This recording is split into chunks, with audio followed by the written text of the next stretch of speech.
आप देख रहे हैं डार्क फाइल्स। तो चलिए बढ़ते हैं आज की इस कहानी की ओर।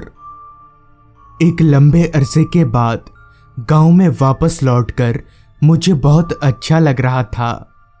इतने सालों के बाद भी गांव जरा भी नहीं बदला था और ना ही मेरे दोस्त बदले थे।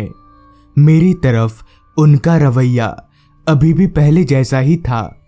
जब मैं शहर में काम ना करके गांव में ही रहा करता था, हम दोस्तों ने मिलकर एक नियम बनाया था कि चाहे कोई कहीं पर भी रहे, मगर शाम के 7 बजे तक सबको दादाजी की कुटिया में हाजिर होना ही पड़ेगा।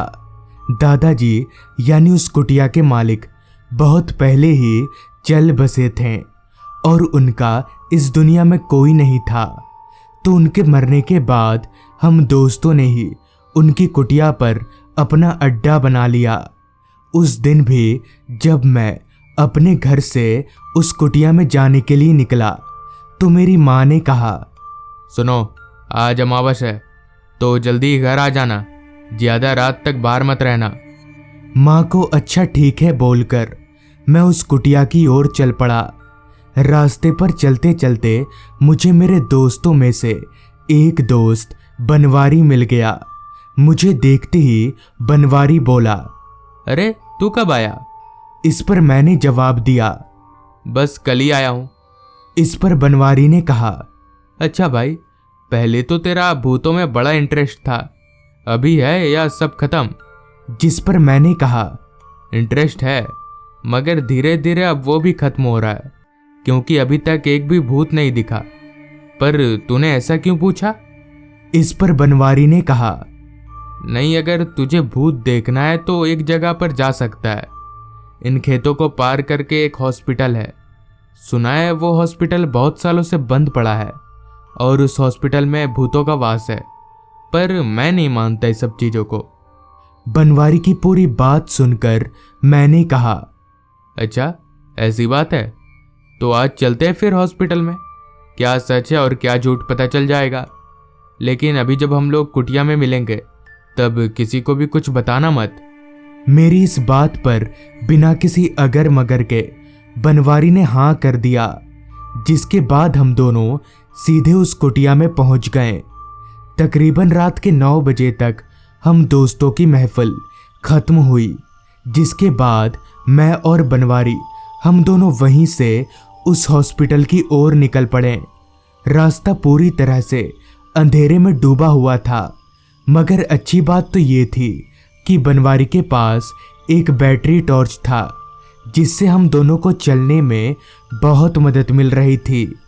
कुछ देर चलने के बाद ही हम दोनों उस पुराने हॉस्पिटल के नज़दीक पहुंच गए।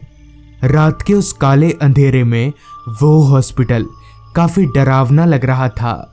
हॉस्पिटल की बाहरी दीवारें कई सालों से बारिश के पानी में भीग भीग कर सड़ चुकी थी और कहीं कहीं तो दीवारों में गहरे दरार भी पड़ चुके थे। हॉस्पिटल के दरवाजे पर एक बड़ा सा जंग लगा हुआ ताला लटक रहा था, जिस पर मैंने बनवारी से बोला, यार यहाँ तो ताला लटक रहा है, हम लोग अंदर कैसे जाएंगे? इस पर बनवारी बोला, ताला तोड़ देंगे और क्या। इतना बोलकर बनवारी ने पास ही में पड़ा एक बड़ा सा पत्थर उठाया और दम लगाकर उस ताले पर दे मारा। ताले पर पत्थर पड़ते ही वो जंग लगा हुआ ताला एकदम से टूटकर जमीन पर गिर गया। बनवारी ने पत्थर फेंका और दरवाजे को धक्का देकर हम दोनों उस हॉस्पिटल के अंदर दाखिल हुए। हॉस्पिटल बाहर से जितना बड़ा दिख रहा था, अंदर से भी उतना बड़ा नहीं था। सिर्फ 4-5 गिने चुने ही कमरे थे जो फिलहाल हमारी आंखों के सामने थे। हर जगह मकड़ी के जाले और चमगादड़ फैले हुए थे, जैसे ये हॉस्पिटल उन्हीं का हो। चारों तरफ नज़र घुमाते घुमाते मैंने बनवारी से कहा, यहाँ तो सब कुछ है सिवाय भूत के, वो कहाँ है? इस पर बनवारी हंसते हुए बोला, भूत इतनी आसानी से थोड़ी दिखते हैं, चल यहाँ वहाँ ढूंढते हैं। जिसके बाद मैं और बनवारी हम दोनों उस हॉस्पिटल में चारों तरफ घूमने लगे, मगर हम दोनों के अलावा और कोई नहीं था। हॉस्पिटल के अंदर खामोशी इस कदर छाई हुई थी कि हम दोनों को हमारे कदमों की आवाज़ और यहाँ तक कि धड़कनों की आवाज़ भी साफ सुनाई पड़ रही थी। टूटे हुए स्ट्रेचर और कुछ मशीनें हमें ज़मीन पर गिरे हुए नज़र आ रहे थे। अभी हम लोग चल ही रहे थे कि तभी बनवारी बोला, भाई वो देख सामने। बनवारी के कहने पर मैंने जब सामने की ओर देखा तो पाया कि हाथ में लालटेन लिए कोई शख्स हम दोनों की ओर बढ़ रहा है। ये देखकर मुझे बहुत ज़्यादा हैरानी हुई। आखिर इस बंद हॉस्पिटल में कोई इंसान कैसे हो सकता है? मगर हम दोनों डरे नहीं और वहीं पर डटकर खड़े रहे। कुछ देर बाद वो शख्स हमारे पास आया और बोला, कौन हो तुम लोग? बाहर तो ताला लगा था, तुम लोग अंदर कैसे आए? उस आदमी के इस सवाल का जवाब देने के बजाय मैंने कहा, यही सवाल अगर हम तुमसे करें तो? इस पर उस आदमी ने जवाब दिया, मैं इस हॉस्पिटल का गार्ड हूँ, रुस्तम। अभी उस आदमी ने ये कहा ही था कि तभी हॉस्पिटल में ही कहीं से किसी ने रुस्तम यानी उस गार्ड को आवाज़ लगाया, जिस पर वो गार्ड आता हूँ साहब जी बोलकर वहाँ से जाने लगा। उस गार्ड के पीछे पीछे हम दोनों भी गए तो हमने देखा कि वो गार्ड कुछ दूर जाकर एक कमरे में घुस गया। उस कमरे के बाहर बोर्ड पर लिखा हुआ था ऑपरेशन थिएटर। ये देखकर मुझे काफ़ी हैरानी हुई। आखिर एक गार्ड का ऑपरेशन थिएटर में क्या काम होगा? ऑपरेशन थिएटर के बाहर एक कांच की छोटी सी खिड़की बनी हुई थी। जब हमने उस कांच की खिड़की के पास जाकर अंदर झांका तो हमारे होश उड़ गए।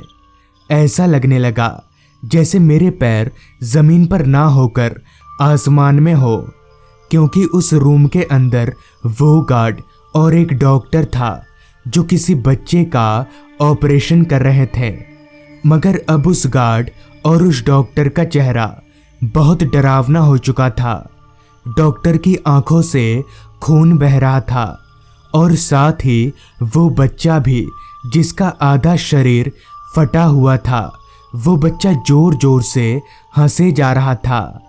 हम दोनों को कुछ भी समझ नहीं आ रहा था कि अब क्या करना चाहिए, लेकिन उस वक्त पर भी हमने अपनी हिम्मत दिखाई और दबे पैर उस हॉस्पिटल से बाहर निकल गए।